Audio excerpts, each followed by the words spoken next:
ပါခင်ဗျာကျွန်တော်ကတော့မမစာစင်အကယ်ဒမီကကျွန်တော်ထရိနာစီတော်မင်းဖြစ်ပါတယ်ဒီကနေ့တော့ကျွန်တော်တို့မမစာစင်အကယ်ဒမီကစတင်ဖွင့်လိုက်တဲ့ Basic New Writing Training ရဲ့သင်ခန်းစာလေးကိုမျှဝေပေးသွားမှာဖြစ်ပါတယ်ဆိုတော့ဒီနေ့ပထမဆုံးမျှဝေမယ့်အကြောင်းအရာကတော့ media ဆိုတာဘာလဲဆိုတဲ့အကြောင်းအရာကိုမျှဝေသွားမှာဖြစ်ပါတယ်ကျွန်တော်တို့သတင်းတစ်ပုဒ်ကိုစပြီးတော့မေးခင်သတင်းကိုဘယ်လိုရေးသားလဲဆိုတော့မသိခင်မှာ media ဆိုတာဘာလဲကိုကဘယ်လို media မျိုးမှာလုပ်ကင်ပါလဲမီဒီယာရဲ့သဘောတော်ဝါနဲ့မီဒီယာရဲ့ရည်တည်မှုတွေမီဒီယာရဲ့အခြေအနေကိုသိရှိဖို့အတွက်ဒီသင်ခန်းစာကိုမဖြစ်မနေသင်ကြားဖို့လိုပါတယ်အဲ့တော့ကျွန်တော်တို့မီဒီယာဆိုတာဘာလဲဆိုတဲ့သင်ခန်းစာကိုအခုစတင်နေမှာဖြစ်ပါတယ်မီဒီယာဆိုတာကတကယ်တမ်းကြားလို့ရှိရင်ကျွန်တော်တို့ပြည်သူလူထုစီကိုဒီဖန်တီးထုတ်လုပ်တဲ့ဒီ creator တွေကနေပြီးတော့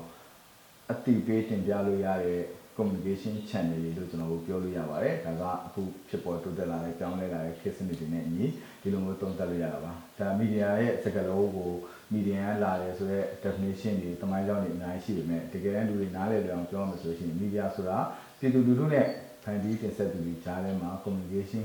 ဆက်သွယ်ပေးတဲ့လမ်းကြောင်းတစ်ခုအနေနဲ့တည်ရှိနေတာဖြစ်ပါတယ်ကျွန်တော်မီဒီယာအမျိုးအစားနှစ်မျိုးရှိပါတယ်အဓိကကတော့ကျွန်တော်တို့ traditional media နဲ့အခု digital media တွေပါအဲ့တော့ traditional media ဆိုတာက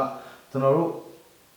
media ဆိုတဲ့ဥစ္စာကိုလူတွေစတင်သိရှိကြရပေါ်ပေါက်လာတဲ့ printed media လို့ခေါ်တဲ့ပုံနှိပ် media တွေပါနောက်ခါကျတော့ broadcast media လို့ခေါ်တဲ့ရုပ်မြင်သံကြား media တွေပါအဲ့တော့ကျွန်တော်ပုံနှိပ် media တွေပါဆိုလို့ရှိရင်ကျွန်တော်တို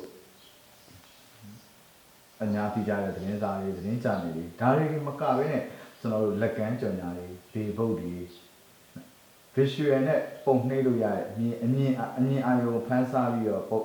့စာရွက်ပုံမှာပုံနှိပ်လို့ရတဲ့အရာအားလုံးကိုကျွန်တော်တို့ကပုံနှိပ်နေရလို့ကျွန်တော်ခေါ်လို့ရပါတယ်အဲ့တော့ broadcast မှာဆိုလို့ရှိရင်လည်းအဲ့လိုပဲအယုတ်ကောအတန်ကောမြင်ရတဲ့ရုပ်မြင်သံကြား channel တွေ TV တွေဇာတ်လမ်းတွဲတွေရုပ်ရှင်တွေအပြင်အခုနောက်ပိုင်းပေါ်လာတဲ့ LED ဘုတ်လိုမျိုးတွေအားလုံးပေါင်းပါတယ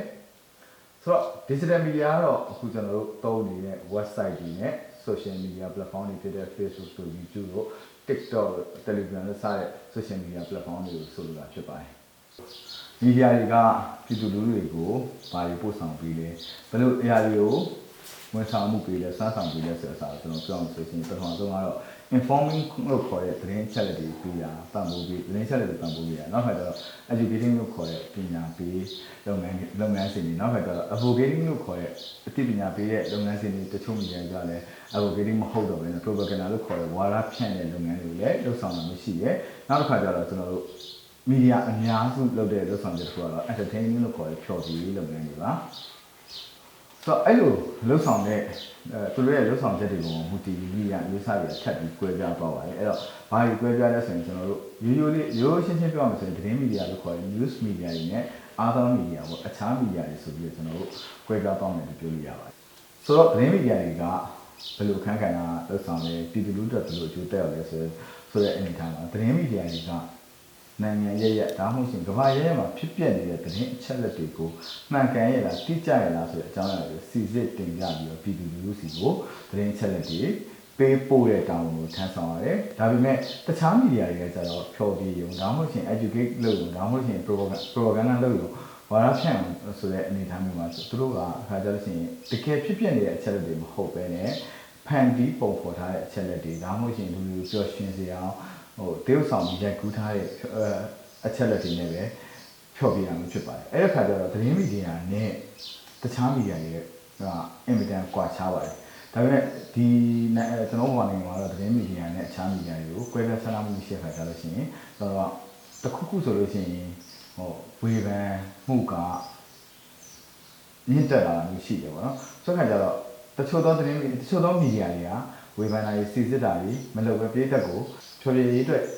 ရည်ရွယ်ပြီးတင်ဆက်နေတာကျွန်တော်တို့သတင်းမီဒီယာတွေလိုမျိုးမှန်ကန်တိကျတဲ့အကြောင်းအရာတွေတင်ဆက်တာမျိုးမဟုတ်ဘူးပေါ့နော်အဲ့ဒါကိုကိုယ်ပဲပြောနားလည်ဖို့လိုတယ်အဲ့တော့ပြောရမယ်ဆိုလို့ရှိရင်ဘယ်မီဒီယာရဲ့ပိုအရေးကြီးလဲလို့ပြောရမယ်ဆိုလို့ရှိရင်တော့ဒီကျွန်တော်ရှုတော့မှရှိလို့ရှိရင်သတင်းမီဒီယာတွေကပိုအရေးကြီးပါတယ်ဘာလို့ဆိုတော့သူတို့ကအများကြီးတိကျမှန်ကန်တဲ့အချက်လက်တွေကိုရှာဖွေဖော်ထုတ်ပြီးပို့ပြီးအားဆိုင်ပြီးလုပ်ကြရတာဖြစ်တယ်လို့တစ်ဖက်မှာလည်းသူတို့ကိုထိန်းချုပ်ထားတဲ့စံနှုန်းတွေကျင့်ဝတ်တွေပေါင်းနေအောင်မှာလုပ်ရတာဖြစ်ပါတယ်သူတို့ကအချက်လက်တွေဖန်တီးလို့မရဘူးဟန်ဆောင်ချက်လက်တွေထည့်လို့မရဘူးမဖြစ်ပြတဲ့ဥစ္စာကိုဖြစ်ပြတဲ့အောင်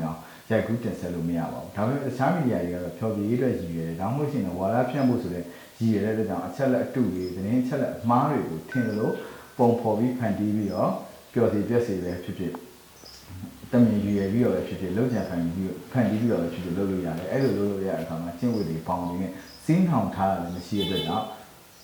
တက်တော်တယ်လို့လူစိတ်ဝင်စားပြီးတော့လုပ်လို့ရတဲ့အခြေအနေမျိုးဖြစ်ပါတယ်အဲဒါကြောင့်မို့ကျွန်တော်တို့သတင်းမီဒီယာတွေနဲ့တခြားမီဒီယာတွေကကွဲပြားခြားနားတယ်ဆိုတော့ကျွန်တော်တို့တိတိကျကျသဘောပေါက်ဖို့လိုပါတယ်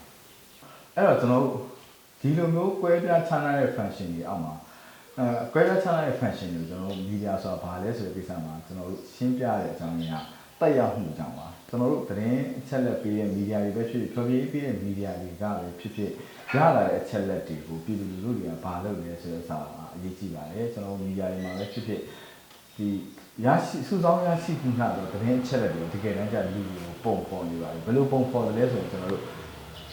ရရှိလာတဲ့အချက်လက်တွေကိုအခြေခံပြီးတော့ဆုံးဖြတ်ချက်အသစ်တွေချမှတ်တာပဲဖြစ်ဖြစ်သူတို့ရဲ့အနာဂတ်အတွက်အစီအမံရေးဆွဲတာပဲဖြစ်ဖြစ်သူတို့ရဲ့လမ်းကြောင်းကိုဖော်ဆောင်တာပဲဖြစ်ဖြစ်သူတို့ဘာလုပ်သင့်တယ်ဆိုတဲ့ဥစ္စာကိုတွေးတောညှော်နေတာပဲဖြစ်ဖြစ်လူတွေကအများစုလုပ်လို့ရှိပါတယ်ဘာအချက်လက်မှမစုဆောင်းဘဲနဲ့ကိုထင်တယ်လို့မျိုးဆုံးဖြတ်တဲ့လူဆိုတာတော်တော်လေးရှားပါတယ်ဥပမာဆိုပါတော့လူတယောက်ကဆောင်းဝဲဖြည့်ဖို့အတွက်ဆိုလို့ရှိရင်သူတို့ကဆောင်းဝဲပဲရှင်ဖြည့်ရမယ်ဆိုတဲ့သတင်းချက်လက်ကိုရှာဖွေရတယ်လို့ပဲလူတွေကကိုယ့်ရဲ့ပတ်ဝန်းကျင်မှာရှိသမျှသောမီဒီယာတွေကနေပြီးတော့အချက်လက်တွေကိုစုဆောင်းပြီးသူတို့ရဲ့အနာဂတ်တွေကိုဖန်တီးပုံဖော်နေတာဖြစ်တဲ့မီဒီယာရဲ့အခက်အခဲကအင်မတန်ရေးကြီးပါတယ်အဲ့လိုအခြေအနေမျိုးမှာကျွန်တော်တို့သတင်းမီဒီယာတွေကလူထုတွေဘာကြောင့်ပိုရေးကြီးလဲဆိုတော့ပိုပြီးမှန်ကန်တဲ့ပိုပြီးတိကျသေချာတဲ့တကယ်ဖြစ်ပျက်ခဲ့တဲ့အဖြစ်အပျက်တွေမှာအခြေခံပြီးအချက်လက်တွေကိုထုတ်လုပ်ဖန်တီးပေးနေတာဖြစ်တဲ့အတွက်ကြောင့်သတင်းမီဒီယာတွေကလူထုရဲ့ဒီလူထုအတွက်ဒီသတင်းချက်လက်ရရှိမှာအင်မတန်အရေးကြီးတဲ့ရင်းမြစ်တစ်ခုလည်းဖြစ်နေတယ်ဆိုတော့အဲ့ဒီရင်းမြစ်ရှိနေရတဲ့ဒီမီဒီယာတွေမှာတာဝန်ထမ်းဆောင်နေတဲ့သူတွေအနေနဲ့ကျင့်ဝတ်တွေကိုလိုက်နာပြီးတော့ပြည်သူလူထုအမှန်တရားကိုဖော်ထုတ်ပြီးတင်ပြတဲ့ပုံစံတင်ပြတဲ့စီမင်းစည်းကမ်းအောက်မှာလည်းအလုပ်လုပ်တာမျိုးမဖြစ်မနေလိုအပ်လာပါတယ်ဒီနေ့ခေတ်မှာကျတော့ digital media ထွန်းကားလာတဲ့အမျှ social media လို social media တွေမှာဦးတယောက်ချင်းစီကကိုယ်ပိုင် create လုပ်လို့ရတဲ့အခြေအနေအခွင့်အလမ်းမျိုးရှိလာတဲ့အခါမှာသတင်းမီဒီယာတွေနဲ့တခြားမီဒီယာတွေပုံမှာလူတွေကကွဲပြားနားလေသဘောပေါက်မှုအားနည်းလာတယ်အဲ့ဒီပြင်ပဲဖန်တီးထုတ်လုပ်သူတွေကလည်းသူတို့ကသတင်းမီဒီယာဆန်ထုတ်လုပ်ဖန်တီးမှုတွေရှိလာတဲ့အခါမှာသူတို့အနေနဲ့မေးလျှော့သွားတာပဲဖြစ်ဖြစ်တမင်မီဒီယာပဲချိုးဖောက်တာပဲဖြစ်တမင်မီဒီယာချိုးဖောက်တာဖြစ်ကျင့်ဝတ်တွေကိုချိုးဖောက်တယ်နောက်တချို့လက်ရှိကျွန်တော်တို့နိုင်ငံရဲ့အခြေအနေရဆိုလို့ရှိရင်တချို့ကသတင်းမီဒီယာအရောက်ဆောင်ထားပြီး propaganda ဝါဒဖြန့်တဲ့လုပ်ငန်းတွေလုပ်ကိုင်နေတယ်။အဲ့တော့ဝါဒဖြန့်တယ်ဆိုတဲ့အစားဝါဒဖြန့်တယ်ဆိုတဲ့မီဒီယာတွေကိုဥပမာပြောမယ်ဆိုလို့ရှိရင်ဥပမာပြောရမယ်ဆိုလို့ရှိရင်ကျွန်တော်တို့မြန်မာလေးတို့ကျေးမုံလို့ဆိုတာကတစ်ဖက်ကဒီစစ်ကောင်စီရဲ့ဝါဒဖြန့်ရန်တရားတွေဖြစ်တယ်လို့တစ်ဖက်မှာလည်းဒီ PPTV လို့မျိုးNUG ရဲ့ဝါဒဖြန့်ရန်တရားဆိုတဲ့အစားမျိုးလည်းရှိတယ်။ဆိုတော့ဒါကပါလဲဆိုတော့သူတို့ကသတင်းမီဒီယာတော့ဟုတ်တယ်ဒါပေမဲ့သတင်းမီဒီယာလုပ်ငန်းဆက်စားလို့ရှိရင်ဝါဒဖြန့်လုပ်ငန်းတွေကိုလုပ်တယ်ဆိုတော့ကွဲပြားခြားနားအောင်ဆုံးပြောတာပါအဲ့တော့သတင်းမီဒီယာစစ်ဆိုတာကတော့ရှင်းပါတယ်ကျွန်တော်တို့ ARD တို့ New York Times တို့စသဖြင့် ARD တို့ New York Times တို့ဒါမှမဟုတ်ရှင်ပြည်တွင်းမှာရှိတဲ့ Frontier တို့ RFA တို့ဒီစသဖြင့်မီဒီယာသတင်းမီဒီယာလုပ်ငန်းစစ်ကိုလုပ်ကိုင်နေတဲ့သတင်းမီဒီယာတွေအများကြီးရှိပါတယ်ဒါပေမဲ့တူတယောက်ချင်းစီကအချက်လက်တွေရလို့လူမှုကွန်ရက်ပေါ်တင်တာကသတင်းမီဒီယာလုပ်ငန်းစာရွက်ကိုလုပ်ငန်းဆောင်တာကိုဆောင်ရွက်နေတယ်လို့တော့ယူဆလို့မရပါဘူးအဲ့တော့လူတယောက်ကသတင်းပညာရဲ့ကိုသိရှိဖို့လိုပါတယ်ဘာလို့သိရှိဖို့လိုလဲဆိုလို့ရှိရင်ဘယ်သူတွေကသတင်းမီဒီယာလုပ်ငန်းကိုဆောင်ရွက်နေလဲဘယ်သူတွေကဖြောပြရေးစနစ်လားမဟုတ်ဘာလားဖြင့်လုပ်ငန်းဆန်အလုပ်ကိုဆောင်ရွက်နေတာဆိုတာလေကိုသိရှိဖို့လိုပါတယ်လာမယ့်သင်ခန်းစာတွေမှာတော့ကျွန်တော်တို့ဒီသတင်းပညာရေးနဲ့ပတ်သက်ပြီးသိရှိတင်တာကိုဆက်လက်ပြီးတော့ညှောက်ဝေသွားမှာဖြစ်ပါတယ်